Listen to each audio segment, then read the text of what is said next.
Yo, what's up, everybody? It's 11 Harro 11, and I haven't made a #1 hit single yet.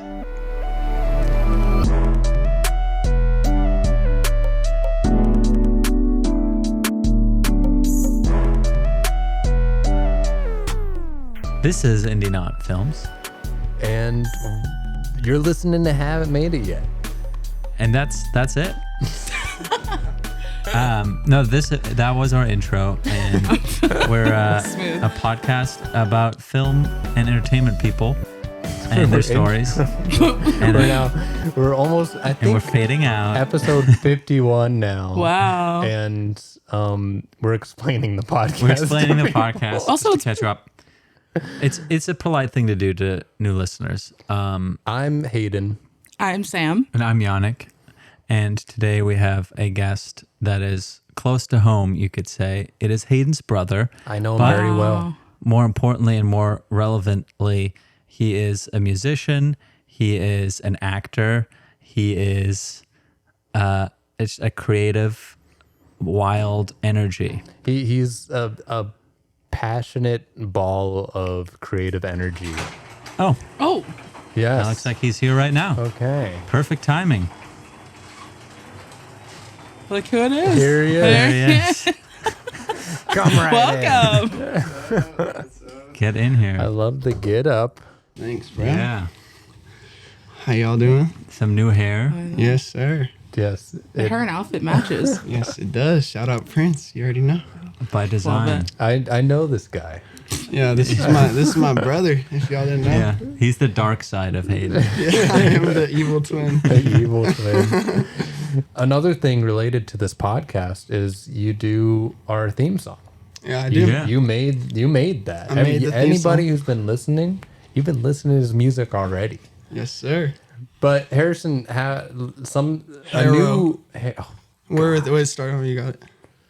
well, we already said Harrison like No, 3 times. Fuck, really? You introduced me as Harrison? We introduced you as Harrison. All right, my name's Harrison. Everyone knows me as 11 Harro 11. Yes. Not Harro, Harro. And something that I've been asking guests now is, what do you define what you do? I'm a performer at heart. Like, I like to make music, honestly. Everyone makes music in LA. But I feel like what I like to do is definitely take my music to the stage. I feel like that's the most important part of it. You don't have a lot of, like, Freddie Mercury's or Prince's or anybody like that anymore. You don't... More performers than musicians. Yeah. Because it's like, as a musician, you're an entertainer. And that's, like, your role. Not just, like, making music, but when you go out and, like, when you perform. Or, like, just even at a party, you should be an entertainment, you know what I mean? So I think I like to perform for sure. Yeah, and before we get into it, do you want to just explain your name or the history behind that? Yeah. So 1111 is a huge thing. Y'all can see. We got the 1111 beans. Yeah, I got the 1111 beans. That's actually from a music video. Check out our Etsy for if you want. Yeah, if you want beans. 1111 Awesome beans. beans. 1111 is a huge thing to me. Manifestation is like a huge part of my life, but it's not like the hippie side. It's more so like having an agenda and like you could always make a song a day, but there's a lot of other things that you have to do. And so when I wake up, I have an 1111 alarm, and then before I go to bed, I have an 1111 alarm. And I I close my eyes, do the whole manifestation bullshit where you manifest something. And I haven't changed that, what I say. I haven't changed that since I was 18. So it's been the same wish, but then after that, I try to do one thing a day that gets me one step. What is that wish?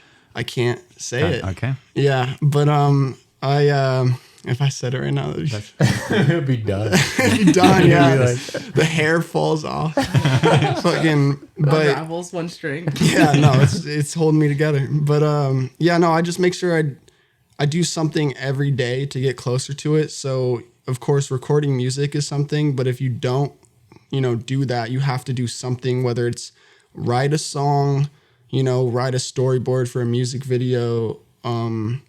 It could even be reaching out to a connection and then at the end of the day, it kind of look back at what I didn't do, it's kind of like a punishment. The second 11/11 is like holds you accountable so you can double down on it each day. Okay. That I've never heard you mention those numbers that way, which Yeah. is cool. That it's like it's Yeah. almost yin and yang with that whole situation. Yeah. That's cool. The story on how I started manifesting is, of course, a girl, sadly, but it's, I've never made the wish, but I've heard of like 11/11, make a wish, all that. And I saw a girl that I was really attracted to back in high school. And I was like, but I don't talk to people from my own school. Like, I'm not very fond of that. So I made a wish being like, you know, I'll just leave it out in the air. Like, I wish this girl would be my girlfriend. And I just recently transferred back to a school, so I didn't know who she was, but I didn't want to be like, yo, you know, what's up? But that next week after wishing, you know, saying her name, I wish this girl would be my girlfriend, I got into a car accident with my friend, and we ran into her mom and her in a car, and then I got her number at the car crash, and then we started 11/11. yeah. But I don't know. I just started noticing a lot of things that would come from not just like, it's not like the universe would give it back straight away, but it's like focusing on one thing all the time and putting all your energy into it.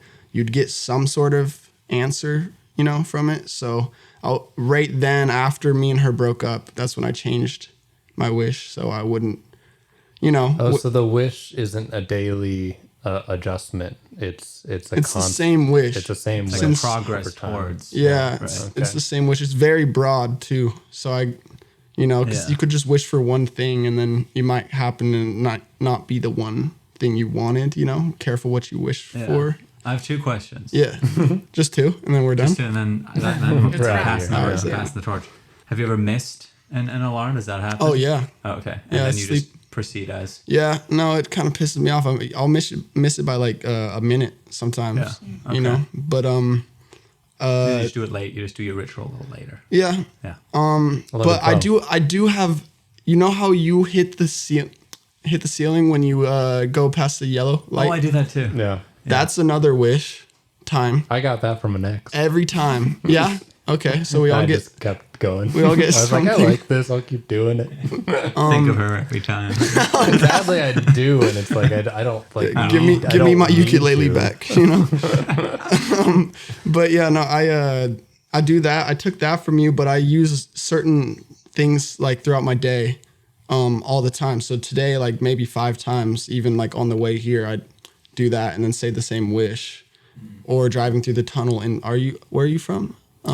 Like like in LA or like Or like you were originally from New Jersey, like New York, yeah. Yeah, there's a tunnel in Portland that everyone beeps through.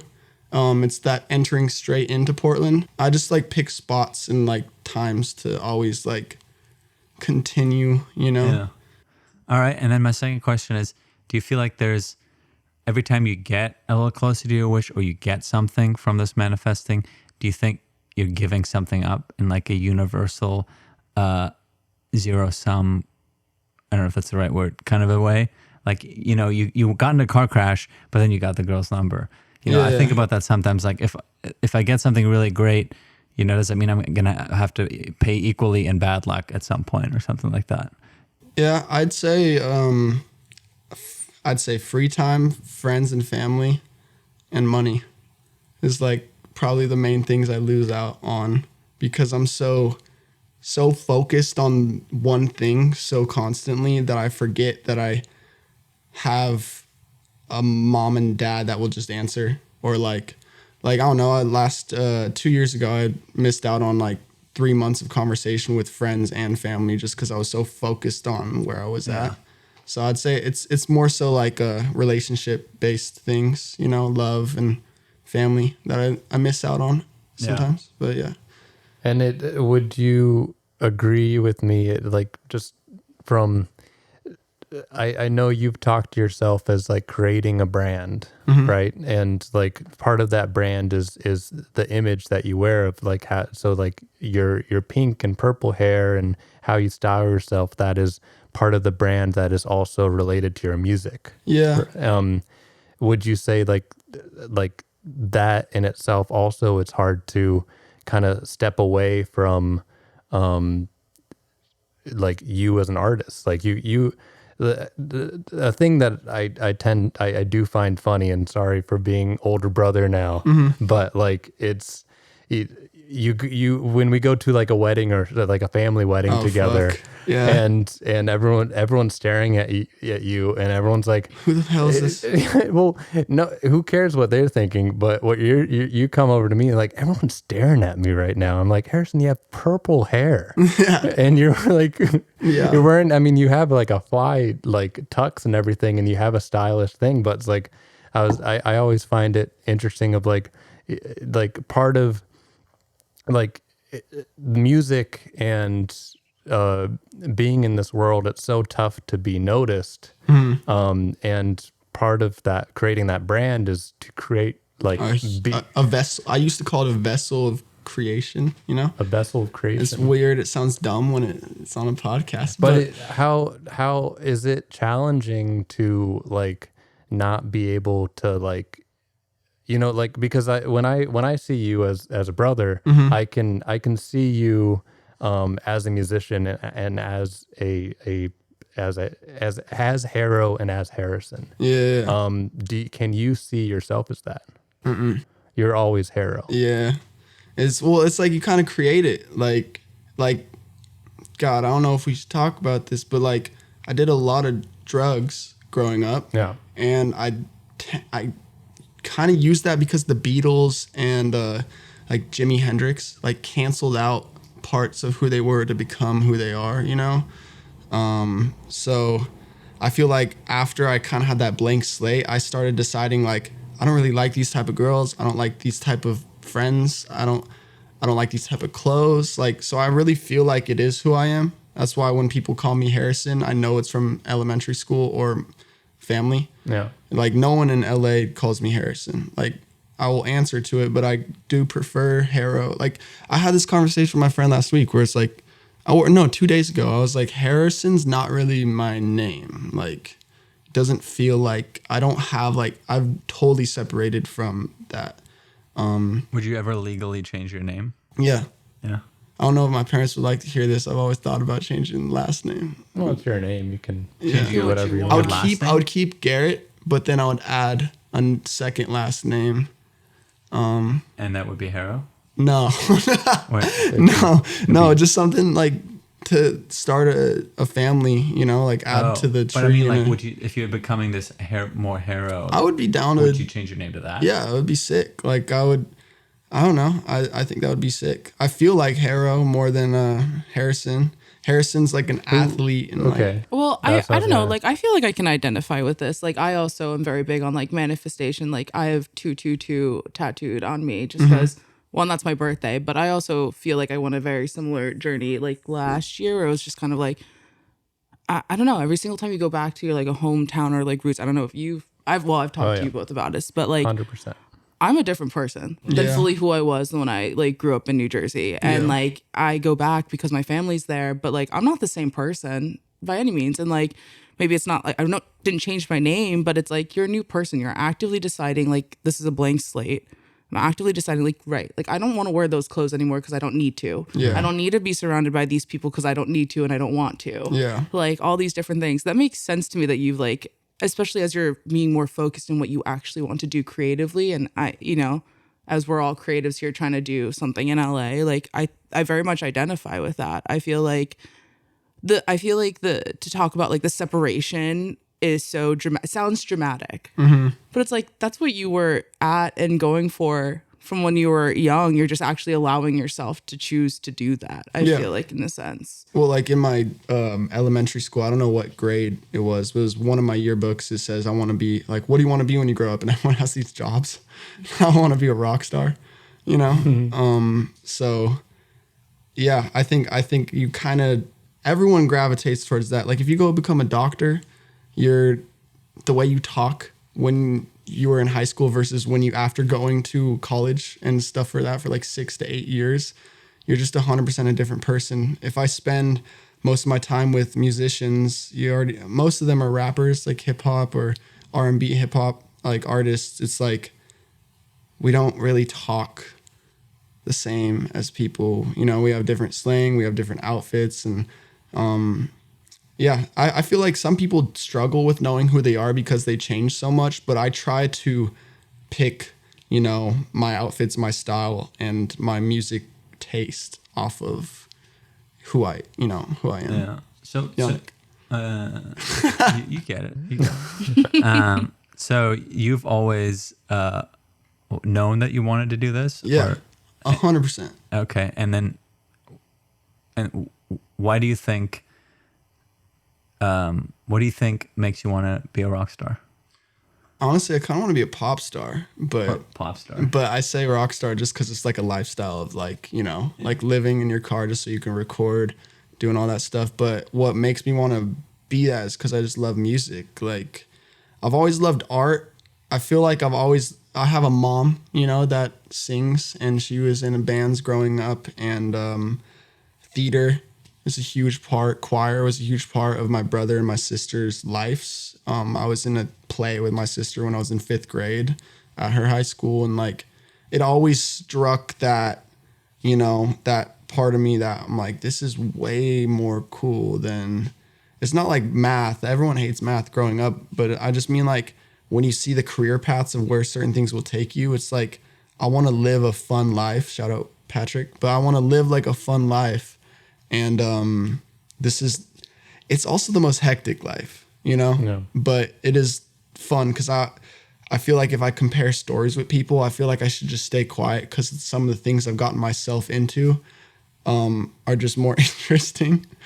This sounds really fucking... I think like bringing up Patrick more, it would make more sense. But Yeah. Patrick is... I thought it was a SpongeBob reference. Well, Patrick is... Now you're going to hate this. He's one of our... No. He's one of our cousins who passed away Yeah.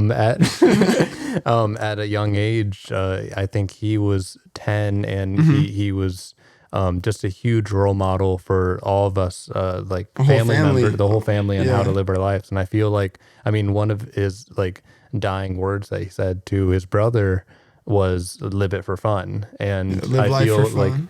like that those words like created this ripple with all of our families. I feel like every single member has changed after that moment, even if we were 9 or 10 or however old we 7, were, or I 40 think. with Yeah. our parents. Like, I feel like Yeah. when that happened, like we kind of strode more into the what does that mean for me? Yeah. And for me, it was like, I want to do filmmaking, and I want to do this. And for you, it was music. Music and stuff. and like just I don't know anything really. Like even if it's like this, maybe this will make sense to mom and dad a little bit more, but like even if it's skipping class to do something I want to fucking do instead, like just it sounds fun, you know? Sounds fun. And like I've made a lot of bad decisions through that. I don't think that's Patrick's fault, but I just mean we kind of saw like he was kind of one of those people where he was like a grown man, but it's also when you have, I think he had cancer from 4 to 10. Yeah. And I believe he was also a part of the I don't want to do this anymore kind of thing. Like it was his choice where he's like, dude, this just sucks. Like I'm done with this. But I feel like he's a guardian angel. Like I feel like he's one of those people where you can like also place with other people that you care about too. Yeah. So Patrick's lit. I'm also interested in, I mean, you talking about like skipping classes and everything, that like explain that kind of like you knew at a young age that this is the lifestyle you wanted to live, and like explain what that lifestyle is. I feel like there's a lot of people out there that really don't, like they see it on TV or on movies and stuff, but they really just don't see what it actually is. So. 10,000 hours. I feel like everyone knows what that means in the creative sense. It's like you put 10,000 hours, but a lot of people fail to understand that doesn't make you an expert. That gets you to understand what it takes, you know, to be what you want to be, you know? Like 10,000 hours also isn't just recording and writing music. It's your clothing, it's your friends, it's your environment you're like creating of 10,000 hours of being a musician and what that actually means. So for me, it was like while I was in math class, I was like, I'm already going to pass this semester. I'm out to smoke some weed at my friend's house and I was constantly, I kind of had deals with the security too, like Jackie and Steve, like, Shout out Jackie and Steve. No, I kind of had deals because like avid listeners. It was it was closed campus. High school security. Yeah, it was closed campus. We weren't allowed to leave. Yeah. So for you were lunch. just like, yo, listen, I got to work on my 10,000 Yeah, hours. yeah. I smoke some weed right now. Well, they would know I was high. Like, I don't think this helps them at all. But no, I would just tell them straight up, like, I'll come back, but I'm leaving, like I'm gonna go write some music. And she caught me one time in the theater department, there's like the ticket booth, and under it, you could like sit under it and like hide from, and I would consistently be caught there. But Jackie and I had a conversation one time where she was like, you got to get back to class. Like, as much as I love you, Harro, like, you got to, like, is my job, and I was like, no, your job is to, keep kids focused, and I'm focused right now. Like, I'm not just sitting here playing games on my phone. Like, I'm writing music right now. And like, if I don't do this stuff, like this is school for me, like if I don't do this stuff, I'm just going to be, at a disadvantage when I get out the doors and I go into the world. That's what you guys want, is to get us set up for the world. And that's what I'm trying to do. And I was just also kind of like lazy. Like, if I wasn't good at something, like, that's an ADHD trait. If you're not good at something, you don't fucking want to do it. You're just like, dude, I suck at this. Why am I even trying? But I'm also competitive. So when I first showed a song to somebody, they were like, this isn't that good, and I wanted to shit on that. I wanted to be like, all right, but like, what if I stop now? Yeah, it's always going to be ass. But yeah, shout out Jackie. She would let me leave. So I mean, you would say going through the like regular, what I say, like normal in quotations of chapters of life of like middle school, high school, finding jobs, like, it was a difficult time to have this lifestyle that you want to live. Yeah.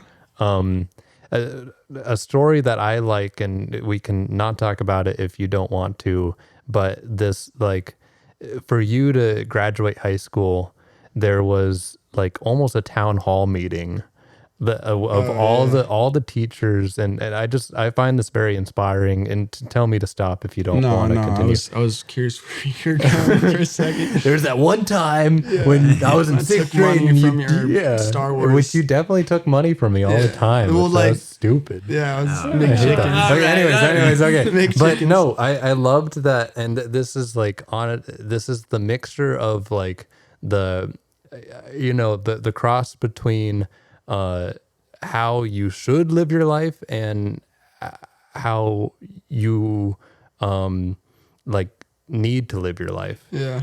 And so Harrison was going through a lot in high school, just trying to graduate, and they had like it was like 12 teachers or something with the principal and my mom and dad, all discussing if Harrison should graduate. And like that was like it was a whole hour like meeting with all these teachers, and there was like people advocating for you and people like, no, like this guy needs to go. Like the math teachers of the world were being like no, I'm not going to give this guy anything. But then there was Miss Dorsey. Shout out. No, so I want you to bring up Miss Dorsey because like she's probably the sole reason why you graduated. Yeah. As well as the inspiration, what connected you into education in music. Yeah, so I had a fuck you, Miss Lawrence. No, I had a problem with this teacher. It's all coming out. No, I had a problem with this teacher named Miss Lorenz. Sure, she has a first name too. I just didn't get to know that, but she hated me, bro, and like in the SAT, I also got like the top 5% in the not the world, the fucking the universe. No, top 5% writing scores in the nation for SATs, and then I just did C for math. You know, but like Which gives you a pretty good result if I remember right. Does. You can get like it gets you like 60 percent, but and that's math. Yeah, that is 60%. Math. Science rules. No, she didn't like me. I also talk a lot, but she did not like me that much in the class. And I remember she was like trying to fail me, but that's where I excel, is like creative writing, storytelling, literature. I do have dyslexia in a sense. I just like struggle with reading and repeating stuff. So like the hardest part is the tests and stuff, is like obtaining the knowledge while you read it, because I'll just repeat lines in my head. I'll just go back up sometimes and just... Yeah, I have the same thing. But as far as writing goes, like that's where I excel. Like that's where I'm the best at. Poetry. Where Miss Dorsey came into play is... So I was failing, and Miss Dorsey was like, well, what if we have you... This is a teacher had like freshman year or something like... Or I don't even know. I think I had her junior year in her class, and senior year I was struggling, you know? And she was like, well, what if we do an independent study, and then I make curriculum for you that's designed, because I had a 504 plan for ADHD, that's designed for, you know, to help you excel in this. And basically what it came down to is that I just had to show up to her class. I don't know if this is good for her. I know she's teaching at another school now, so it's fine. But she would just let me write music instead of doing the read Catchers in the Rye and tell me what you read and do a test on it. Yeah, that's phony. Yeah, it's lame. But no, she would let me just write music. She would start a timer, and then I would have to show her it. I would have to go record it on my own time and then show her that I did it, and she would just chalk it off as poetry. And then also with her, I started the poetry club at Southridge, the slam poetry club, because there wasn't like any, you know, things set up for that already. And up until she moved schools, I don't know what she's up to now. I should email her, but the final for seniors, they had all the poetry writers and authors that they've studied and read about, and you had to pick one of those names and then do a assignment on one of their pieces, and my name was on that list. So kids would always choose me because all they had to do was go listen to my SoundCloud or my Spotify and then write something about it. And I was like, yo, this is sick. I was always getting Snapchats from kids. Getting followers from people who were doing their homework. People were like hitting me up. It was like kids I coached as well, because I coached at the high school for lacrosse. They were like, yo, I'm doing my final on you right now. And I always thought that was really sick. She was a huge part of my graduating, because I was struggling for real. Also, yeah, there's a bunch of other teachers, Mr. Trout, Miss Mercer, Mr. Fleming, but like still, it kind of takes a team for kids like me to, you know, not just mom and dad at home. Like it does, like as much as I grew up saying I hate my teachers, there's a ton of teachers that like, if they're all thinking that certain way, like, you know, like I don't want to, like Miss Lorenz, I don't want to shit on more people, but like, just aim it straight at her. But yeah, if they're all thinking one way like that, where it's like, oh, this isn't a good student, he talks. It's like, you know, my poetry teachers and my creative writing teachers got to see the side of me that really excelled. So I don't know. With being a creative, like I do understand that it takes a village. I mean, even just doing this podcast is like I can't do this alone. And we all help together with making this. And like I feel it's the same way when you're out making music, is like you need those people like Miss Dorsey, that believes in you at a young age. Yeah. And like so I guess like Miss Mercer would get on my head if I came into class high, if I asked for help. She would just let me fuck off for the most part. But if I'm really like, well, I got to play this lacrosse game or whatever the hell it is, I have to pass this test or else I don't get to show up. If I showed up to class and I'm asking, I don't understand this, and she's like, get eye drops next time you ask me, but like she was like tough love. Like a lot of teachers will just let you be that loser and fail, but she would just be like, yo, like she didn't ever say, I know you're high right now, but she would just be like subtle things that would be like, I'm not helping you when you're in this mental state, and I would, that sounds just like a good teacher. It's a good teacher. Honestly, yeah. Cause every kid needs a different style. You can't just teach everyone one way. Yeah. And she would come at me a little bit like, rough. Okay, wait, taking a step back because we're talking about school. Yeah. So obviously as you're writing music, all these poetry teachers, where do you start developing these skills? Like, or is this something that you just feel like it was natural to you? Honestly, it kind of relates back to Patrick, which is because I always like took to art to express myself growing up. And I think it was in third grade. I think he passed away when I was in second grade. So or around that time, third grade, we had a poetry lesson and I was writing. Also, our dog died very similar time frame. Yeah. So like, yeah, it's rough. Yeah. Yeah. Oh my God. I had a little poetry book we were doing poetry in, and it was just all about dead shit. Just like super dark but really expressive. And I think they told, who really knows, because I was so young, but I think they told my parents like, yo, you should probably check out your son's mental health, but also look at this. Because this he's suffering with that poetry. fucking good. Yeah. And I just always took to that, like anytime I had someone like hurt me or something bad happened, I would always just like write down, even if it was the most negative things, like, I hate myself, blah, blah, blah. Just like, but I would always just like write it so, like straightforward. Also, what was your question originally? Because I feel like it does relate to like, oh, your question? Yeah, My question? Yeah, it was. Well, I just am like, I mean, I do think that to some extent, like, I mean, no, it is. It's like songwriting, music writing, or like even like the production behind it. Like, because obviously now you've made our like theme song, but like all Like of that. technical know-how. The technical know-how and like sitting, like I also grew up doing a lot of music, and like doing choir and theater and all of that. But the idea of like putting pen to paper of like music, and it's like I can understand, I guess, the pieces of it, but to do it on your own, I guess.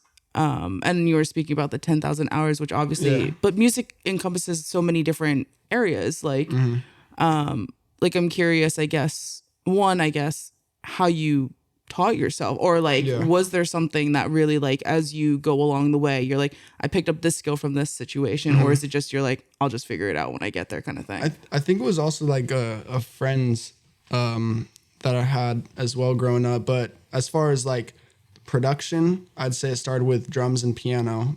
Parents bought me a drum set, like, similar time to Patrick passing away, like 7, 8 years old. I got a drum set. My grandpa gave me a keyboard, and since I was a treble kid, they'd always send me to my room, and I would come out playing "Let It Be" by the Beatles, or like, I would just like, cause they had, how they have the electric, how it teaches you, and I would slow the BPM down to like 70, so I can line up my fingers with the little screen, and then just like, and then replay, and then like start getting more of it. It was your timeout piano. Yeah, it was like, but and it was because of retaliation though, because it's like when you go to your room, they take away the toys and everything, but the piano is always there. So I was like, well, I'm gonna play this then, Like, that's wild. Them. That's wild because there's like so much. I mean, I minored in music. Playing the piano. Let it be. But like I minored in music, and like one of the things I was like that really determined me was like music theory. So I was just like, fuck this. Like I just like, and then I stopped and just stopping. But like to again, like, because I've just been so when I was raised to do that, it was like very that is the way in kind of thing. But I feel like that's such a deterrent. So like the fact that you like were like by ear is the best music theory. Yeah. Some people just don't have it, and they can learn by the book. I think other people kind of just have to experiment, and then later on learn by the book a little bit more. But if you, I don't know, some people have the gene in their head where they can hear and when someone's off pitch. Yeah. And like I always had that gene in my head, but I wasn't perfect at matching my pitch singing, but having that in my head, knowing that, oh, this sucks right now, I'm sucking, is going to save you a lot, you know, because then you could like work to get closer to that. But no one told you that. You just inherently were like, all right, No, I know that this is what it sounds like. Yeah. How do I apply that to myself kind of thing? Yeah. And also, like, I had a lot of friends, like I was going to say, growing up, that we would always freestyle, like, always. And I had rap battles on the bus, like, that were against me and my friend Amari. He was, like, my neighbor up the street, and we'd get on, and there's a bunch of, like, pretty girls that lived in our area, too. So, like, when he would win, it would make me want to, like, we'd both be in our classes looking at each other and like writing like things that are making fun of your outfit, your eyebrows, your hairline. You're just like all these things that tear you down in a rap battle. So I'd say that was like a huge part about it, that we're always trying to be like, who's better and showcase it. And yeah, freestyle. Honestly, I don't write my music anymore. That's another like fun fact. Like I think I recorded last year 575 songs. Wow. And I had like a regimen because of this guy, Prince. He recorded a song from scratch every single day. So my whole wall, I didn't have many pictures on my wall. It was just posters of Prince, because I would use that as my other like 1111 or whatever, to be like, you know, almost like pretend to be crazy and let him get in your head. Like he's going to be like, you're not doing shit right now. Like, what are you doing? So I'd get up and I would record. My goal was, I think it was 16 a week. So 1 to 3 songs a day. And I would do a thing where it was like, I don't know if this maths, but I would do like Monday I would do 1 song, Tuesday I would do 2 songs, Wednesday I would do 3 songs, you know? And I did, 1, 2, 3, 1, 2, 3. We know math isn't that. Yeah, it's not my thing. It's all right. But yeah, I can count to 3, which we learned. But yeah, no, I definitely just was like, that's how you're gonna get there, you know? Like a lot of people sit there and try to work on 1 song for 3 months, and I think that's great. But that's great when you're at a certain like level. Yeah, like, I learned something similar in school. A great teacher said it's like diminishing returns, you know? Like for me, it was scripts and movies, and it's like, yeah, you can keep working on it, but like the you know, every hour is going to be less and less improvement. Yeah, you know, and so you might like be at subtracting. one point it's like and then at some point you go backwards. It's like with and I was saying I don't write my music. I feel like recording and writing is like cutting out a middleman when you just record what you're thinking. It doesn't mean that I just get on there and just say one line. It's called punching in. It's where I'll do, all right, you know, I'll start, what is my topic? What am I feeling today? You know, one of my songs is called Throw Up. And that's because I woke up in the middle of the night having to throw up. And then I was having that spins where when you lay down, I can't sleep. And I was like, well, maybe I just go record a song. And then I sit down, I feel sick. I think I'm going to throw up. And then that's how much I record of that, because that's what is in my head.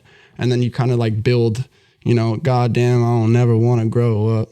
Like you kind of like, I don't know. It's like, but I think that's the same thing that people do when they write music, is that they sit down and they're like, oh, they start overthinking, you know, like, no, and that's fine, because you can make like a perfect song, but there's no perfect song. You just cut out the middleman and record it. And let's say that second bar or line that I said about growing up, when I record it, I don't like it, you delete it. And that's the same thing you do when you're on your notes.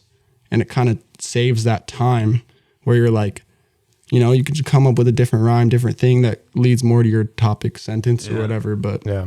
So how do you know what song you're gonna release? Because I know you're not releasing all 500. Yeah, it's a problem. You know? So I just dropped 2 projects because that are like, the first project's 21 songs and then the second project's 31 songs. And the way I feel about that is those songs are from last year, and I'm currently better than I was last year, but people don't know that unless I show them that I made those songs, you know? And then in 2 years, they'll never drop. Like if I wait, there's only a few songs that have made it like 4 years in the vault, you know, that I bring back, like, because they're just, oh, this is like so catchy or whatever. But it's like, yeah, if you're trying to like have that like growth without a plateau, putting your music out there and then recording another 500, you know, it allows you to have that space to just like, you know, like my friends, like I was on FaceTime with a girl like a couple years back, and I was showing her like screen sharing on FaceTime, and we were just like, she's like, show me your music. And I think for 4 hours straight, we were just like listening to songs back to back to back. And she's like, how much more do you have? And then I go to my, you know, go to the audio things on Drive and just kept scrolling and scrolling. Cause it's like, I don't know. It's just like, it's good to have that amount like of music, cause that's what you do. And it's not that hard. You know, we like back in the day, it was probably impossible on a 5-track or whatever, like, you know, making the loops and then like what you record is what you get. You can't edit it. But now it's like, you don't even need to, you could just sit down, like literally, like, I know this isn't meant for it. This is probably not a condenser mic. I don't know what this is, but. It says on it. I think it is. Anyways, Or it's actually, a no, it wouldn't microphone. be, 'cause No, it's not. It's not my area. The sound is the only one that I don't touch. The condenser is like Besides super this. insensitive, right? Yeah. These are pretty sensitive. But long story short, you guys have 4 mics. Yeah, use what you And- have. Yeah, exactly. Like I mean, record in my car iPhone, right now, you know, like an iPhone mic. We started this podcast as with just holding our iPhones together and just with a dream. yeah. We did. Yeah, our first episode was just 2 iPhone like sound memos. Yeah, but that's how you I mean, with making music, like it has to use what you have. Yeah. Right. Yeah, And- or you're just like kind of, because it's like everything could just be a demo. So it's like if there's BandLab nowadays where it's an app that you just plug your phone into. It has auto tune and everything on it, but I wouldn't record a finished version. There's a lot of famous artists like Netspend, this kid that just blew up. He records all his stuff on his phone with Apple headphones. He's like one of the biggest artists right now. So it's like when you look at that, and if you have an excuse, you just are lazy. Like it's all you. yeah, it's really all you. Maybe you have an idea of like, oh, I want to sound like this, but as far as making the ideas, you could do that in your car. Like my last 4 songs are recorded in my car, just holding the mic, no stand or, you know, sound equipment around it or whatever. But So I wonder, I've been watching a lot of Whitest Kids You Know shorts. I don't know if you've seen any of those. They're just a whole bunch you should of. be on That's that. old. I know. I've been just now. so old. I just found them like a week ago, and I don't know why I haven't seen any of these. So I've been just watching like constantly. That's been my new thing. But one of their Where are they? Where are you watching them? on YouTube. They're just They're like on they're YouTube starting now? to. They're. I think why I'm watching them is they're re-uploading their stuff now, and so I was like, oh, are these new Whitest Kids You Know? And I was like, wait, I know about these guys. These are like really old, but they have a sketch on what it's like to be a wife with John Williams. And she's just, you know, trying to do daily activities and just hearing bum bada bum bum bum bum bum bum bum bum bum no fuck no bum bum bum bada bum bum bum bum no. Bum, bum, bum. So and it's funny, but at the same time, is that something that's going through your head of like whenever you're just constantly living, can you not get out of like what is the next thing that rhymes or what is the next melody? You guys heard me singing the Getting Ready for the Podcast song. Forgot what it was. I already forget what it was. And then I was like, oh, it'd be better if it had a ominous ending. And you guys are just setting up lights like, fuck this kid. Like fucking, but yeah, no, I'm always freestyling. Like any of my friends know that when I'm anxious, like let's say I smoke weed, I quit smoking weed for a little bit because it's just like there's so much going on. Like I'm in between living arrangements right now. So it's like I feel like getting highs for when you got it all made. You know what I mean? It's like for me right now, I just well, like for me, I feel like when I'm stoned and thinking about 1,000 things, that's horrible. That is just the worst thing ever. So but yeah, I would smoke and get anxious, and anytime I'm anxious, because sometimes I just get that same feeling when I'm like at at a party where I just don't know what the fuck's going on. You know, I might have mental illness or something, but I just get lost in my head and I have to go freestyle. That is the only thing. Like I shout out Ryan Peterson. He's my producer in Portland. I was having a panic attack. I haven't smoked in like a long time. I was back home. I smoked with my friends and my vision was going out, and I probably shouldn't have gotten in the car, but I drove to his house. I almost crashed like on the way to his house because I was just like couldn't see. Like it was like all just like fuzzy and going like dark and bright, and I was just so scared. Like I literally felt like this is like dark, but I felt like oh bro, maybe I should take my life. It's like that weird acid kind of like lost mindset where you're like, bro, I don't know what the fuck's happening. How do I stop this? You know, do I need Narcan? And all you did was take too big of a bong rip, you know? But I calmed down instantly when he just like put me in the booth. Like, and I probably recorded like 4 songs that night, but So he just knew that would calm you down. Is that get in there? Or? no, we tried a bunch of different stuff first because usually I would know, but I was so gone. Later. Yeah, I was so gone. that I was, Stitched effort. Well, we'll put you in there. yeah, here you go. The headphones, there's a beat. But no, I was trying to play drums and I kept on having he put a trash can next to me because I was telling you how I'd start burping when I'm just like, yeah, he was like, bro, is this kid going to throw up over my $1,000 equipment? But yeah, no, I was trying to play drums, play piano, and it was all so confusing to me. But then he just found a beat, put me in the booth, and I think what he did as well was looped it so that once it got to the end of the beat, it would mute the last recording and then start from the beginning and just keep recording. So I think I just recorded for like 15 minutes straight of just like rapping. But honestly, it was like the best stuff ever. It's not like I should get in that mind state, but it's like, I feel like I'm so scared. I'm like, I don't want to be high anymore. Don't want to be high anymore. And then that like energy turns into like fucking, you know, a 15-minute straight nonstop, like, you know, lucrative thought process where I'm just like, and I really was just rapping about that too. Like, I don't want to be high anymore. Like, I wish I could just. Well, yeah, it's like what you were saying earlier, where you're just putting that energy into something creative. Yeah. And how that's like a healing thing. Yeah. I mean, music and I feel like therapy does that. Like I've done EMDR therapy, and essentially that's kind of like a beat. You know what I mean? Mm-hmm. Like you're staring at like a ball, and it's like consistency, and it's just like, all right, I can follow this particular situation. I'm just like. A stream of consciousness, pulls you into a different just headspace where you're just kind of like, okay, I can't control whatever is happening, so I'm just gonna say it out loud. But it just seems like you're putting it into art rather than I'm just doing it in my like apartment, on a screen. Yeah, no, that's been a problem lately too because I don't have my Mac is outdated. I have to get a new computer and stuff, so I'm kind of also in between with equipment right now. So it depends who I'm with. So that's why freestyling in general is I can't record, but I can go sit in my car and play an hour, hours worth of beats and just like my friend Two Flights that I brought out here from Portland. He's always making fun of me. He's like, "Oh, Harrison's anxious because he's freestyling," And it's like I shouldn't tell people that because then they know. They're like, "Are you doing okay?" I'm like, "It's not always bad, like when I'm rapping, but it is like my."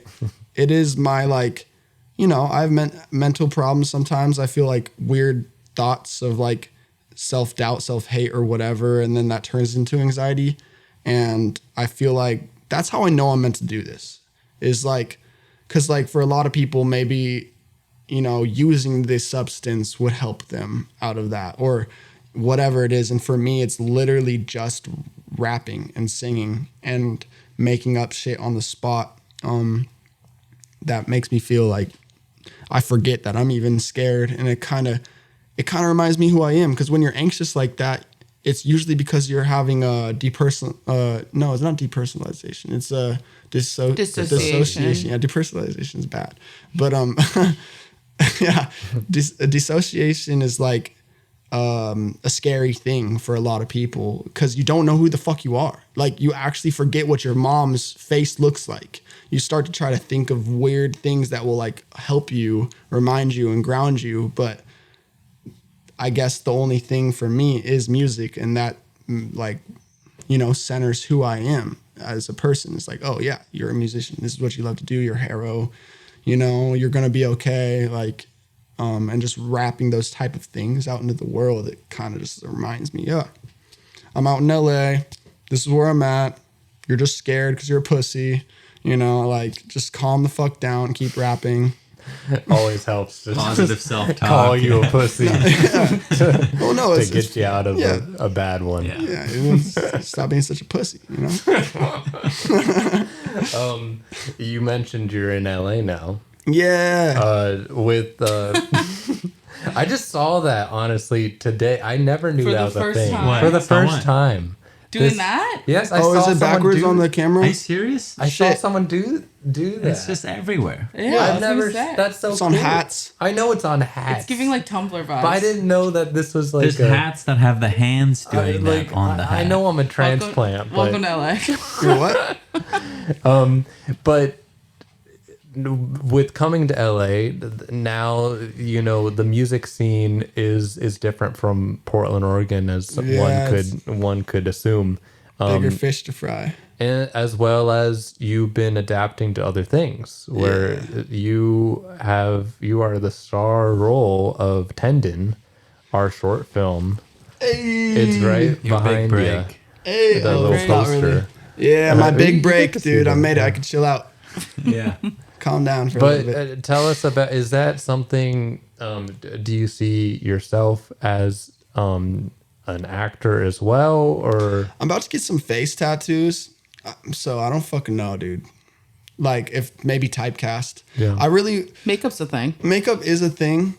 Maybe explain how you, like, the process of working on Tendon. Yeah, well, fucking Tendon was not expected. I was doing backstage. I was trying to get into other things like central Backstage is, where does backstage? backstage. You should know what backstage is. But for those that don't know, Okay. Oh, okay. There you go. Got you. Oh, don't leave me. Don't leave me hanging. Fucking yeah. So backstage is a casting application or whatever you'd call it, where you just put your photos. You might put a few videos from things you've done, just like blank slates and like other things too, just to show who you are, and you apply for different roles like Indeed. So, and I was always getting music videos, and like not a lot. Like I actually missed one last week, but yeah, I was always getting music videos because of my image, But I was looking to expand as an artist, because if you check out my music videos, it'll be a link right here. But yeah, no, if you check out, get on that. Okay, you got it, dude. It's right here and right here, No, right here. I can't do more Yeah, graphic. my Instagram, my Spotify. Wait, let's move them. No, fucking Also an audio medium. yeah. But yeah, I was doing all that, and I was just trying to get more into the LA scene, just seeing what I can do. My music videos, as I was gonna say, are very theatric, inspired by my brother being in the movie industry or film industry or whatever. I was always scared to show him, this is what I got. Because it's like he's gonna be like, well, I'm like, don't say shit, just fucking look at it. You're my brother, dude. Like, this is what I got. Like, but Yeah, you're showing me for a reason. yeah, well, because you're my brother. But then I forget that, because I forget that you have these other, like capabilities and things that you do, which are like, I forget too. yeah, all the time. But yeah, I would send it to my brother, and it would kind of push me. I went to music video camp. I'd studied like classes with Adobe Premiere, like certified with Adobe and Premiere and stuff like that. So I can get better at that, and also just like classes for Ableton and other like music stuff. But to connect it to Tendon, or how I got to like wanting to act, is that my music videos are very storyboarded and very like, I put a lot. I'm broke because of the shit I do. Like, I feel like all you guys might relate a little bit. You'd have a lot more money if you didn't do Tendon, but you had to do Tendon, My music videos are, it kind of slows you down, but you put a lot of money into it. And I do that because I want not just you, but like people to see what I can do. Like I'm an actor. Like I'm an entertainer. You know, like I want to show them like, okay, this song has this meaning. If I were to put a visual on this song, it has this meaning to me. And it's a lot of horror, you know, that word's hard for us to say. Horror. Hardly know her. Set him up. Is that like a family thing? It's a family thing. Yeah. Well, no, I think I made it out the bean sprout or whatever. But, yeah, as far as Tendon though, you guys came my way being like, hey, we need a drug addict. You have experience. You have your friends have died. Your friends have died from drugs, right? In the past. Well, this might be the role for you. Put you right in there. There you Be go. yourself, buddy. Here you go. What a pitch. And I was so nervous too because I wanted it so bad. Because I was like, I know you guys Oh, got. really? I didn't know you were nervous. Oh no, I was fucking so nervous. That's why the fucking the what's it called? The not interview, the shit I Table read? No, the Or tape. the rehearse? The where I sent you a video of me reading. Oh, yeah, audition? Audition, yeah, Jesus. The audition just did not go well. I filmed it like 3-4 times. And I was like, bro, I don't fucking know what they fucking want from me. And I don't know how many people I was going up against, and I'm just competitive by nature. So I was like, fuck. Like I remember also my roommates would just walk in. Like, what the fuck, you know? Like, I'm trying to do something here. Like, I had a whole sheet with the light, you know, ring light and everything set up. And he'd be like, yeah, shout out Max. But he'd be like, oh, can I make the chicken tikka masala, you know, Trader Joe's? Can I, you know? And I was just like trying to... I'm kind of over exaggerating that a little bit. He didn't really get my way. He let me do my thing. But I was in someone else's, you know, living room trying to film this. And I was like trying to just get it done while I had that time alone downstairs. So I was getting super stressed. But I knew it's like, you know, my brother, he's a part of it. So I knew I got it, you know. So. Yeah, the nepotism. I knew I got it. Yeah. That was in the bag. This was like, I would have to say, I gave Yannick the whole spiel of who you were, and it was by far not my decision, and you weren't my choice. Yeah. I'm just kidding. No, but it was. I thought that would be funnier. Yeah. As you do. I thought it was not. You will. No, but I told Yannick, like, look, Harrison would be good for the part, but Harro, yeah. Harro, there you go. but he would be yours. Like, this is your All yours. project, and this is your decision. So it was by far 100% not connected to me. I cut my hair and dyed it.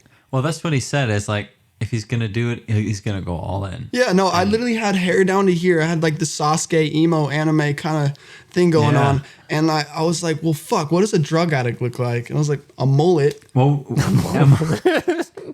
well, I think we kind of talked. And we're like, what would be like a good wild haircut to do? And I also was trying to do something that I could like try something new for myself too. So I was like, timed out well. Yeah, I was like, I wanted to do the mullet thing because I thought it would look grungy. I thought it would look a little bit like, I don't know, half the people that are struggling out here probably have mullets, you know? So that's a great quote. This is a very popular hairstyle. It is. Still is. Yeah. No, I kind of honestly have one right now. It's coming back. Yeah. I'm growing out the mullet again. But yeah, no. Anyway, I was so hyped, honestly, because I knew whatever you guys ended up doing was gonna be sick, and I was like, fuck, if I don't get in this shit, I'm just gonna watch it and be like, super cool, dude. Glad y'all did that. Nice. Well, you said it felt like summer camp, which is Oh, it an was so awesome fun. description of. It was so fun. Yeah, explain being on production. Yeah, explain. Food. Great. Crafty's always catered. awesome. A lot was of catered. food. Yeah, They catered. had food. People picked me up. People dropped me off. Like I said, I was fed, and I was always asked if I was asked if I was okay. Like, is this cool? Whatever. And I was always down to break whatever sort of rules you guys are normally used to following. You know what I mean? Like, I just wanted to like I had a rock stuck in my hand for like a long time after Tendon. I don't know if I ever told you that. no. Yeah, not know no. that. I had a little pebble stuck in my palm for the longest time, and I cut up my hands. We'll cut this. We had production insurance. No, I it mean, was it's me. gone It was now, me but- though, because it's No, like you're you got. covered. You'd be covered. Yeah. Oh, really? Yeah. Okay. Well, yeah. No, but Next time, next time. Yeah, when the Tendon big picture comes out. But no, I was told to, like hit the wall, like with, like break through. Yeah. Hayden will put that right there. No. I love that you're adding work to Hayden's edit. But yeah, no, I was told to, break through the cement, which it wasn't like super thick cement, but I ended up and also crawl through and jump through. Yeah. And there was pebbles and debris on the other side. And I ended up doing that a couple times and really banging up, bleeding, and Holy shit. yeah, no, I actually I hit my hand on the wall a few times and I actually pinched it between the metal bar that I grabbed. Oh, I think I remember this. Yeah. Actually. Yeah. But it's not that big a deal. I've had music videos where I've came home bloody because I'm crawling on the floor. Yeah. And it's if you're gonna put yourself in their Jim Carrey, bro. It's some people think method acting is narcissistic, and I think it's artistic. I think it's but for every scene, you told me to you're gonna run up to the door, and you're gonna be scared. You're gonna be sweating, and I was like, all right, let me. I think I did 300 some push-ups. laps I did and 300 push-ups that day. Oh, true. Yeah. But that's for another thing. It's I'm not an experienced or seasoned actor. Yeah. In music videos, it's way different. It's also oversold.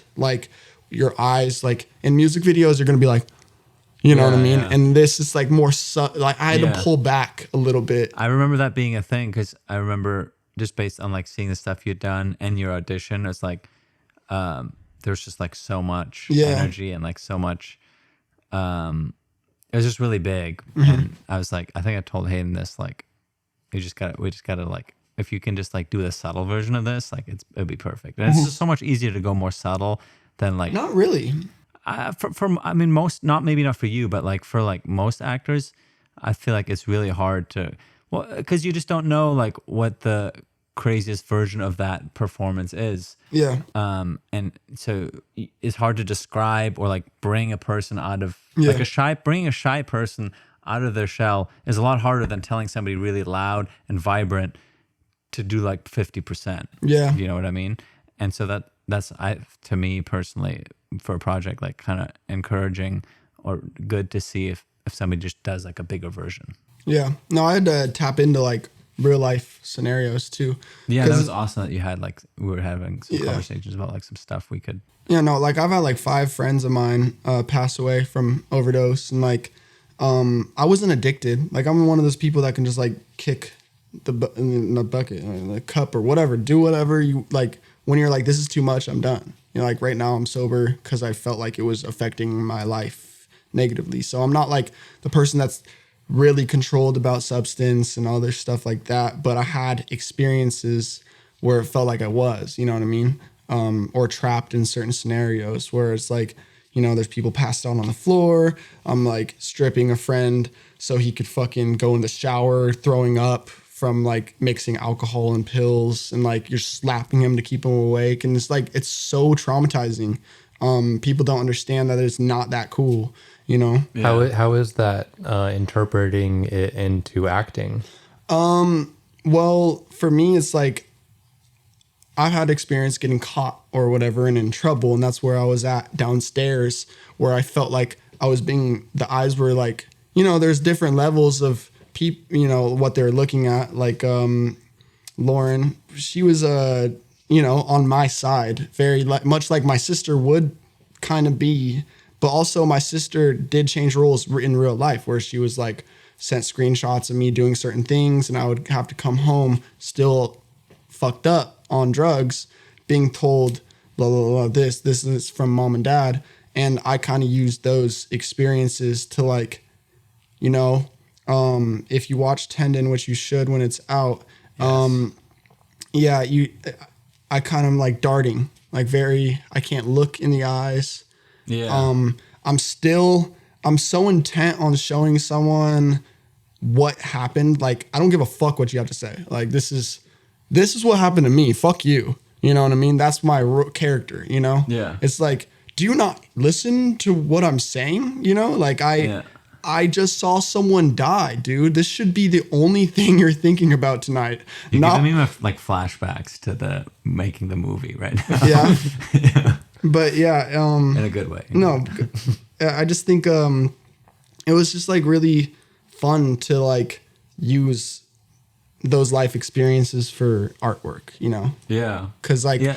if I didn't go through that, I wouldn't, you know? Yeah, and like you say, like it's kind of like the ironic thing where like when you're going through something terrible with the way you did like the poems, you know, like you can turning that into something artful is very cathartic. Yeah. Don't know what that word means. Like a big relief and There we go. Bingo, dude. Yeah. Bingo. Yeah. I understand. And it felt kind of like, because it's kind of a darker movie, it had that element, at least for me, and like making that with you to be able to like purge some of those like dark energies was kind of like, yes. And I also like have experiences with set, like insert, like I've been on Pretty Little Liars, like I've done certain. I think I have as well. Yeah? Background of that in Yeah, Portland. really. Yeah. But yeah, no, I have experience with the kind of from theater, because like they say similar things. It's like go to your ones. Oh yeah. And like with synchronicity from music videos, it's like I'll always look at the little thing where I'm like, fuck, I didn't wear this today, and I shot the scene that connects straight to this. Oh, with the continuity. Yeah. Oh yeah, my bad. Yeah. But I just kind of know from my own work and from other things I've done for fun and just like, you know, acting, like gigs, and I know, like I felt like I was like on top of it, even though I didn't know where you guys were like heading with some of the stuff. I just had to be like told. But as far as the production, I'm so on board with that. This is what I want to do, even if it's not music. It's like, tell me where to fucking go. Like, I want someone to wake me up and be like, you got dance rehearsal at 6 a.m. You got to sign these fucking things at fucking 8. I can tell you were in your element. Like, I like when people tell me where to be and what to do, so I can, because it's like, thing. because like half the time I'm coming up with that shit myself, and it's like, I don't know. This is the only plan I had today. I literally came here, slept, took a nap. He did ask. Yeah, I did ask. He was like, he did. He asked. Yeah, he didn't sometimes just come over and. Sometimes I might just pop through. I mean, you do. I mean, to some extent, like you were saying about that, but like the 11/11 thing, you're creating structure for yourself, like creatively. Like I feel like it's more regimented than I think you're giving yourself credit for. Yeah, in that lifestyle. It's I don't know. I feel like as an artist, where you see yourself like performing in stadiums someday, you know what I mean? Like you have to think your music's just not good enough. Because if it was, wouldn't we fucking be there? You know what I mean? Yeah, like, so it better not be good enough. Yeah, better not be good enough, or else I don't want to plateau right now. So when people tell me, it's like, even down to fashion, it's like, oh, I love this, or I like your music, this new song, I'll be like, next one's better, and next hairstyle's better, next, you kind of like are trying to shoot somewhere. You know what I mean? You can't be content. Yeah, and I'm 26. A lot of people are like concerned about their age, and I'm like, a lot of artists hit their prime in their 30s going on. You know what I mean? It's like, if you have that like kind of regimen for your life where you're going to keep on changing and evolving, it's like there should be no reason that you're not going to make something out of yourself. Like I believe that's the way the world works. It's like some people are like, oh, it's just a shame to see this guy that's so talented, he's not there yet or whatever. And it's like, that's just like the wrong way of looking at it, because maybe that's where he wants to be, like busking. Maybe that's, you know, like, yeah, he is so talented, but it's like, I don't know, if you look in even America or the world as a big picture of what they're going to consume, it's like right now, social media is real life. Like, not even talking about Instagram, talking about me as a person. It's like, if you're looking at it like watch time, you know, as me, like when I walk into a room, is someone going to like and scroll? You know what I mean? It's like they either have to love you or hate you. Like when you're on Instagram or TikTok and you're on Reels just scrolling. Yeah. And hate you is better these days. For the numbers. Love and hate are the same. You know what I mean? like there's just so strong emotions Yeah. that it's like if like I was saying on social media, in real life or whatever, like if when you're on social media, you watch something because you love it and you relate to it, or you're like, fuck this fucking guy. But you're 2 minutes into this video watching fucking this podcast guy that you don't like, or this, you know, a government official you don't like. And you're like, what the fuck? But those emotions are so similar. But if you're sitting in between, like not loving it or not hating it, you're just straight past. And that's how you have to be with performing, outfits, music. It's like I saw a guy at one of my last shows. I had like 7 shows last month. I have a few coming up. And I always look for the people that love me and hate me. Of course, you want those middle ground people that are just there to be involved. But when you see someone that loves you, you go rap to them, you grab them by their t-shirt and you like look them in the eye. And you really, cause that will change. No one's doing that. Like everyone wants to be ego. I'm on stage. I get off stage every show. If there's a stage, I get off stage. I always ask the sound guy, how long is the cord? You know, because I've seen videos of you out there. No, I'm not. I pull people up. Literally, I grab the people that look like they're having the best time and I grab them and I put them on stage. Because to everyone else, they see this artist performing, but then they see the people in the background that were one of them in the crowd and they're like, fuck, I want to be in. So like the middle ground people will get involved when you start involving the people you love, but the people you hate, like piss them off. Like that's your job. Like you're an entertainer. If they hate you so much, they should leave. You know what I mean? But they're still there trying to stand their ground. Like what I was going to say, there was a guy at one of my last shows was doing this in the front row and just trying to, like, I know the guy, he's just kind of, you know, acting too cool for my set. Mm-hmm. And that's not going to fly. Like you're in the front row, there should be space for moshing and stuff. And this guy's just like straight face. And I shoved him like 10 feet and he stayed back. Like he stayed back. He didn't leave though. So and you're just making the crowd.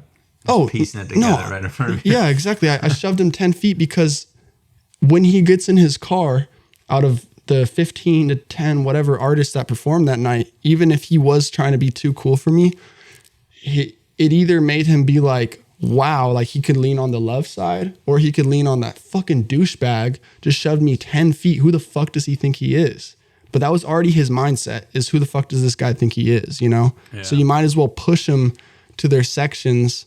And the people that are in the middle are always going to gravitate more so to the people that are having a good time, because they don't have, you know, they're not making their decisions. They're just like, whatever, this is sick. But they're not pissed to be there.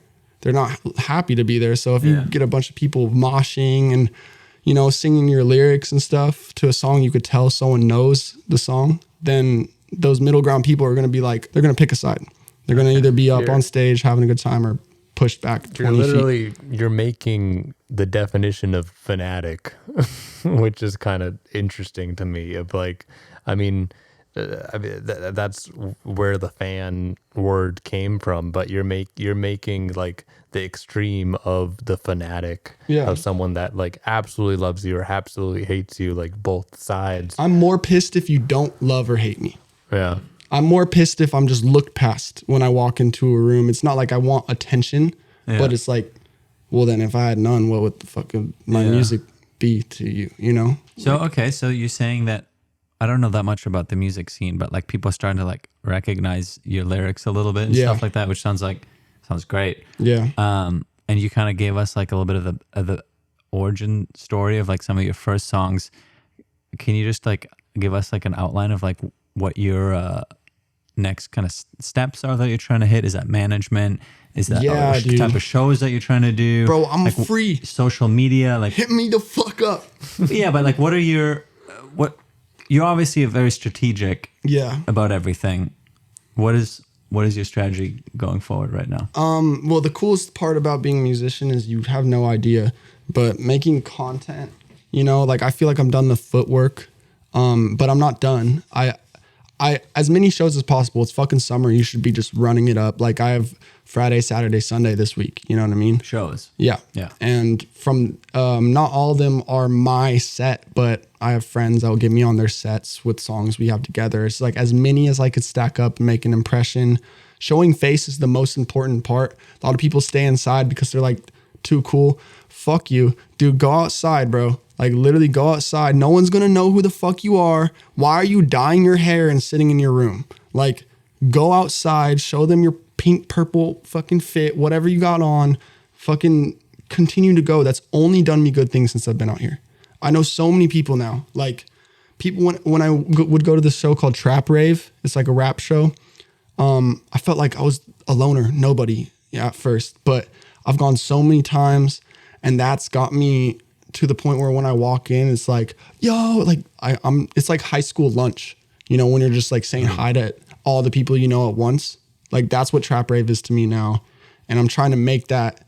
I don't have fans, I have friends. Like all the people that support me and know my lyrics, it's because I've taken my time out of my day to like, if someone likes my outfit, it's the same thing as the love and hate thing, you know? It's like you could see that they appreciate you for something. So let's make a relationship, you know? And it's not for my benefit of having people at my shows and listeners and like view count. It's that I'm trying to make a community. You know, you look at Billie Eilish, you look at Lil Peep, you look at XXXTentacion or just artists in general that have a cult fan base and they're friends. Like it's like unsaid, you know, Lana Del Rey fans, like they're friends. Like they all resonate so much with who that fucking person is that it's like at the stage I'm at, I would be such a loser to think I'm better than anyone. You know what I mean? Like I would be such a loser. We have to be like, always have to be like eye to eye with them, you know? I feel like that's very transferable to even like, well, I mean, I guess entertainment as a whole. Like I feel very much that way even in the job that I have to do. It's like networking is a huge part of any of our jobs. Like and that's how you get a gig. Face. And showing face. Yeah. It's like, okay, I'm gonna like even our last guest, we were like, yeah, I'm gonna just show up to this like PA and this gig and now you're friends with them. And like that's how, you know, how we met. And also just like how do you get your next job is just like putting yourself out there even if it's not like the job you want. Yeah.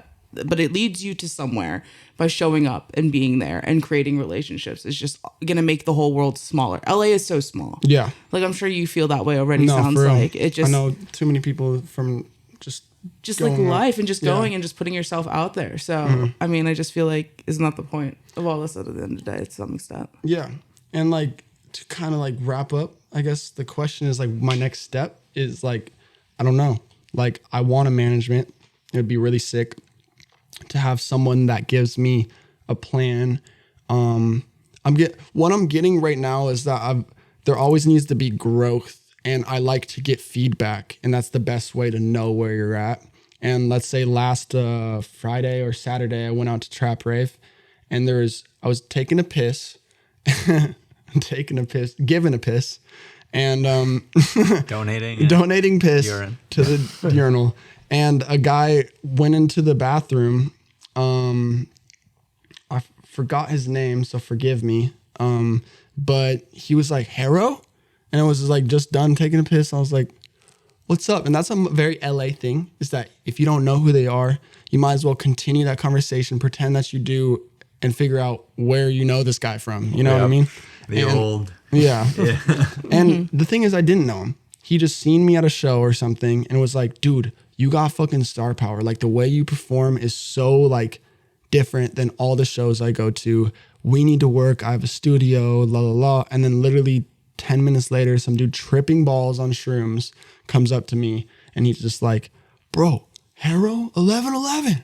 He's like, yo, you're set at that one fucking goth show that you performed at. Like, dude, you literally know what you're doing. Like, I need to know you. And like, but I'm sitting at 2,400 something followers. Like when I came to LA, I was at 1,300 and like to a lot of people, they got thousands and thousands of followers, but that's from all over. I'm trying to have this community where I'm at, you know, like, cause when I have shows, I got people that really know me and really support me, not just likes. Cause imagine if you had 1,000 likes on your post of your show and 10 of them were there. Like you got Wisconsin likes, you got Michigan, you got New York. Yeah. But if you got just 1,000 people, all those 1,000 people are from right here. That's 1,000 new people from where I'm at right now. And like, I'm just going to keep going that direction. I need to, push myself on social media more, but I'm noticing that at my last show, I think 3 shows ago or 2 shows ago, I was telling you that I was getting posted more than the headliner. And this artist, Little Aaron, that owns the venue, he was like, why? Who's this Harro 11 guy? Backstory on Little Aaron, I used to listen to his music when I was in high school, And he's like, he owns a like skate store, and they had a show there. And he's like, who's this Harro 11 guy? Like, why is he have like 20 stories? Did you like overhear this, or did? No, the guys that threw the show pulled me aside, and they're like, yo, this is what Lil Aaron said, you know? Nice. And they're like, because they know I'm a fan of him. He's a ghostwriter for like Selena Gomez and a bunch of other artists. But he's like, who's this guy? He's the only one that's being posted. And like, there's like 2 for the headliner.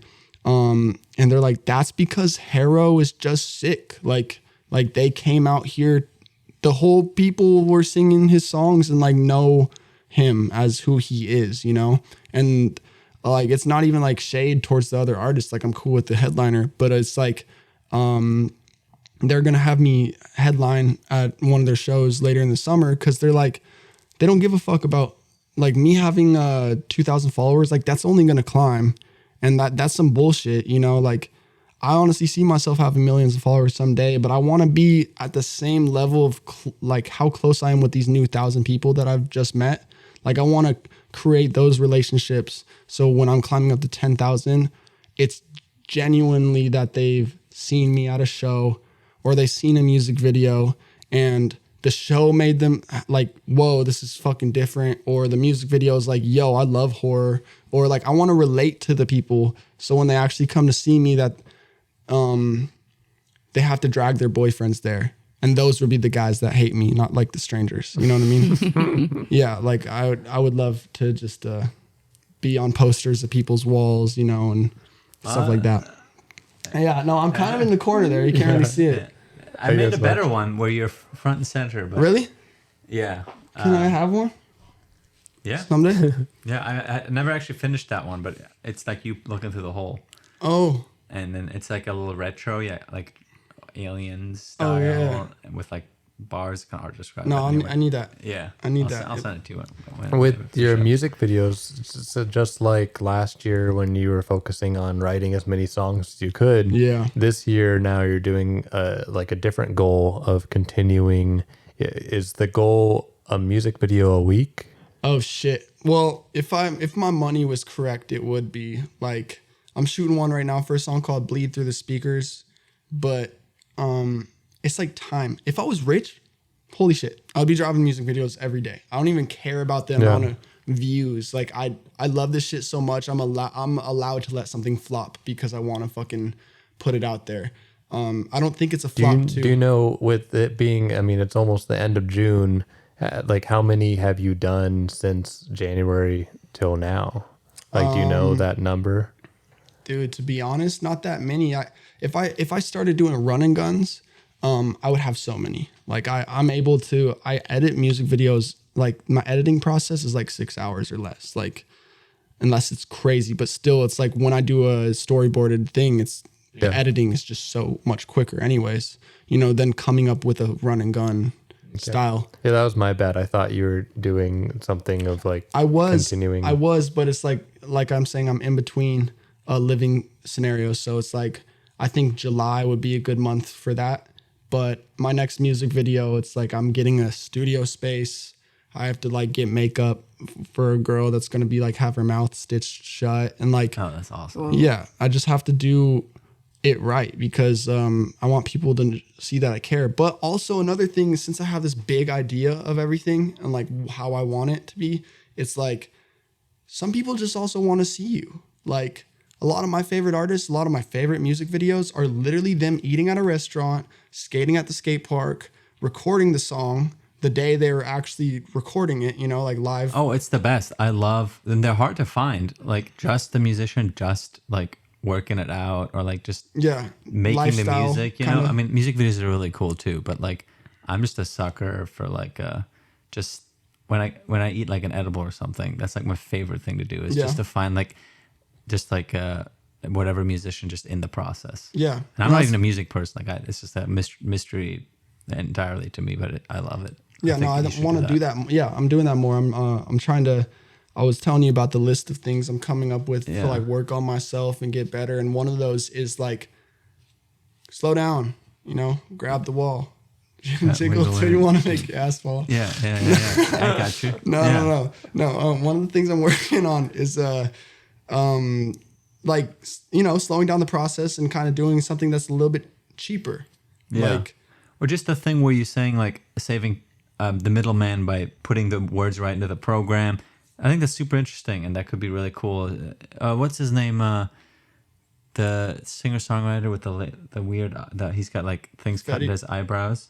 oh, Charlie Puth Charlie Puth, I feel like did that on TikTok a ton, where he was he like broke down what he was he doing. like makes the song live. I mean, he does it in like one session, so it's a little different. But like, I'm not like that big of a fan of his music. But just seeing him like mess around with the wiggle little pieces into place, wiggle figgle. wiggle figgle, you know, yeah, it's just really cool. technical term. I think interesting. Yeah, it's industry. it's music. you know, Yeah, we guys would know.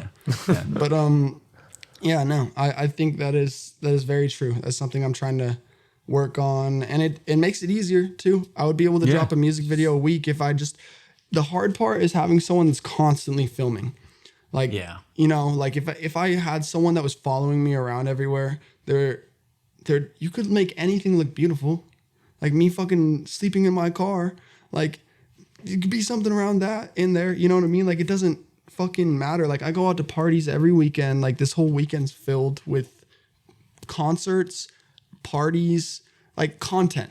Like that is straight up content. And that you also got to recognize that like when you're in this certain spot, I'm not huge yet, but I live a different life than other people. And a lot of the consumers of my music might still go to parties. They might not be at the same party I'm at. They might not see some of the crazy shit that I'm just might be more used to, you know? So me posting or doing music videos like that would show, you know, who you are. Showing who you are is the most important thing for like music videos, not just me acting in a horror movie I'm creating in a short, 3 minutes. Like it probably goes a long way to just show who you are. So I'm going to start doing that a lot more, honestly. Yeah. It's easier. That'd Might be as cool. well. Yeah. That's the word, if it's easier and it's better, like might And as well it fucking- seems kind of like more not honest, but like in a way more a genuine side of an artist, which I feel like is always good. Mm-hmm. Just to get like feel like you're there with them. Mm-hmm. I don't know. I don't know much about social media, but Yeah. I feel like that's like a good algorithm thing. I don't know. I mean, I just feel like everyone just wants. I mean, humans are pack animals. You know what I mean? Like, I just feel like everyone wants to belong to something to some extent. Yeah. Like, whether or not you Yeah. want to be alone or not, but it's like you're still a part of something. You still want. I think that's human nature to want to be a part Yeah. of yeah. any, like you know The X, Y, and excitement or Z. whatever, Like you're saying. I was just thinking about that to some extent of when you were saying about your shows and like you either hate you or love you, and those in between people. It's like and so they're choosing to belong to a side. Yeah. They're choosing to belong to feel something. Yeah, exactly. And That's important. Yeah, and I feel like that's what art is. It's just to feel. Yeah. And like all If you of don't it. feel anything, you're fucking, what are you doing? But which also I'm like, I don't truly ever believe that someone's just like numb to that Yeah. in general. Like that's a feeling. You're dissociating for a reason. Yeah. That's a feeling that stems from somewhere else. So That's why you just go hop down off the stage and punch them in the face. well, they'll remember you. Yeah. At the end of the day, it doesn't matter. They'll remember you. Out of How all numb of are us. you actually? You Yeah. know? You're the only guy rearranging the crowd live to your yeah. liking. So Yeah. Now some people are like, break up the pit. yeah, you're like you go there. your own Yeah. It would be a jury. genuine fight though if you're the wall of death. They do it like big concerts where they like split it down and everyone runs at each other. Oh almost my like God. almost like Braveheart. Have you seen that? No, with I have Mike. seen the it, but mosh that's terrible. pits. No, it's lit. It's fun. And I've like done that once. imagine but if it's I had more do so- that though with the You split the crowd. Well, no, I haven't. It's called personally, parting the but I Red was, Sea. But I was part. It yeah, it's like where you just want to slam into everybody. Yeah, it's but- called parting the Red Sea. You split it, and when the beat drops, everyone fucking run at each other. But imagine if you had the people, you split it up specifically, like I organized it, like the people who hate yeah, me. you hate. You're And love me. segregating the crowd and then starting all. You give them shields and Just swords. run at each other. Yeah, let's see who really fucking likes and hates me. Let's see what You're wins. gonna be in the news. Hey, that could be merch, future merch ideas. Future merch idea. Yeah. No, let's if you guys do merch, hit me up. Hit me up. Also, any management, if you're watching this, fucking fire. There you go. There Yeah. you go. So, 10 years from now, 10 years from now. where do you want to be? Oh shit. 10 years from now, I want to. Well, shit. What the fuck? I would be 36.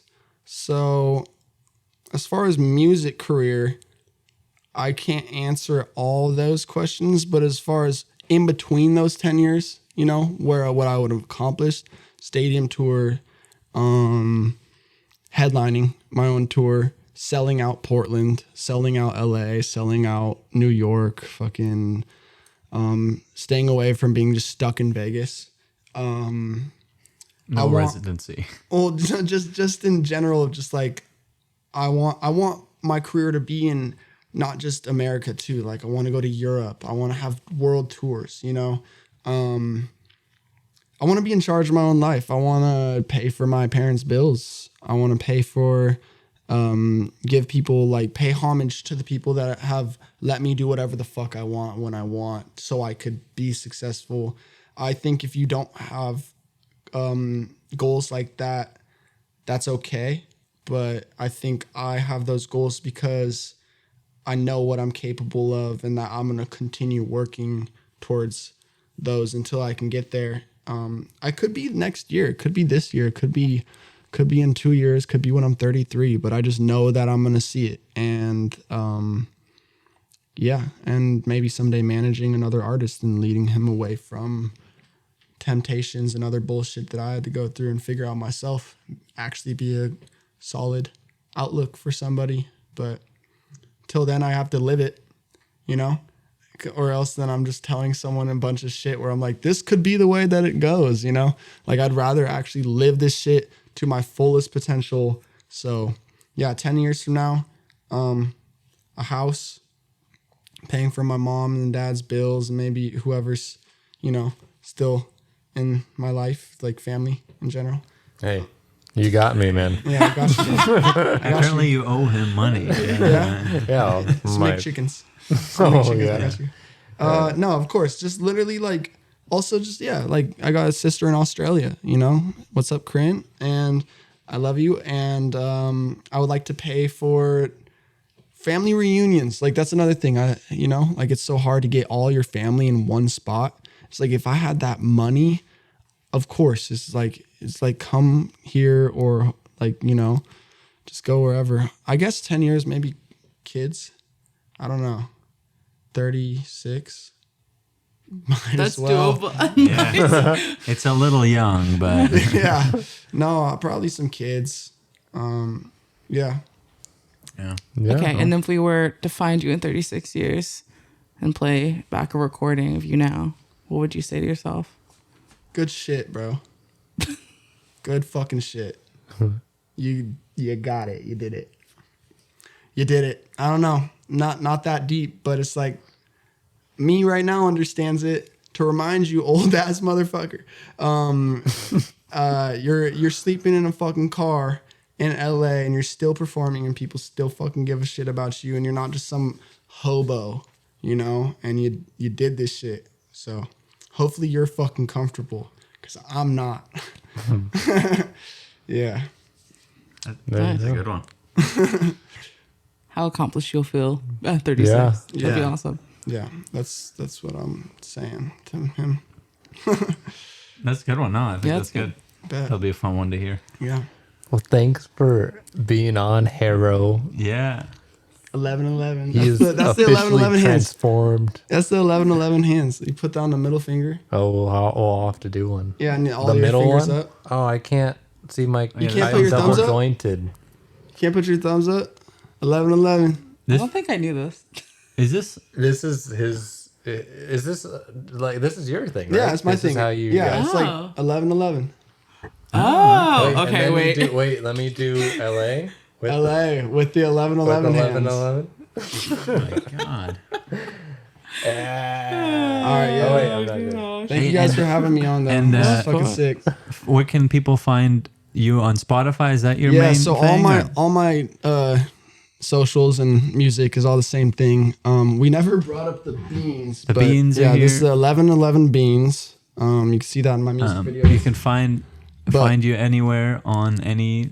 Yeah, on platform? Instagram, everything. I don't use Twitter or X Twitter. or whatever it's called. But 11 HARRO 11 Harro 11.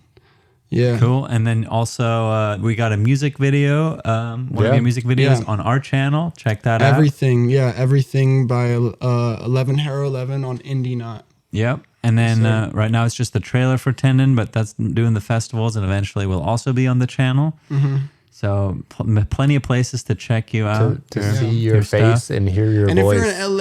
if you're in LA, pull up to my fucking shows, bro. I'm not gonna force you to be there, but you're gonna have a fucking good time. Say what's up. If you see me, say what's up.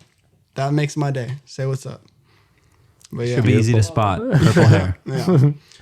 So outro question, list of inspirations go. Prince, The Dream, Toro y Moi.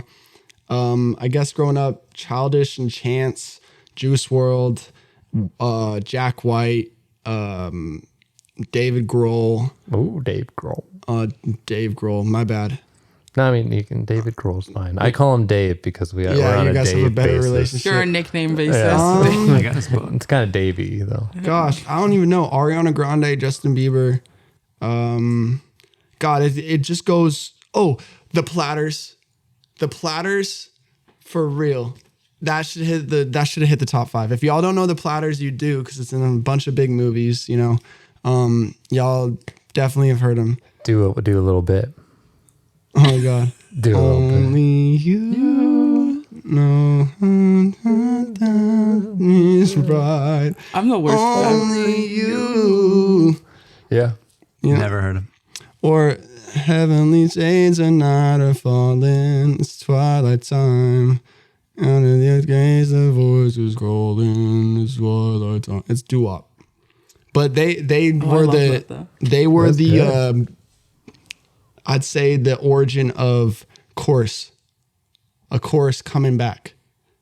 Like they are definitely the origin. If you look before them, there is a ton of it, but I'd say they were the live origin of a chorus that reminds you of what the fuck you're talking about. And then from there on out, you see that through history all the way till now. So Platters, check them out. check out the Platters, Check out the dude. Platters. Shout out Platters. Shout out Platters. Yeah. Cool. They need the boost.